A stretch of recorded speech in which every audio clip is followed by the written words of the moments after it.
Here we got a 440 Roadrunner. I think it's a 72, 71, right? I think 71 and 72 both had this fuselage body style.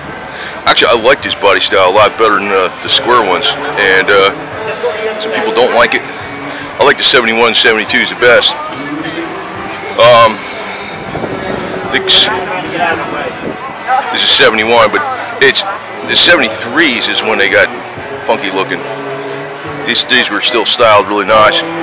They had a better interior in them too, with the nicer bucket seats, the pistol grip shifter, full instrumentation, black on black. You know. So, of course, it says Roadrunner on it.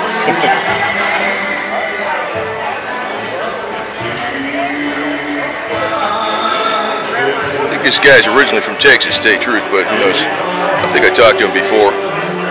Just came down here a few months ago, so brought his car. Cars last pretty long out here in Florida. It ain't too bad. Better in Texas, but still, Florida's pretty good. It's up northeast, you might have watched. Look at that freaking! I like that body style the best, to tell you the truth.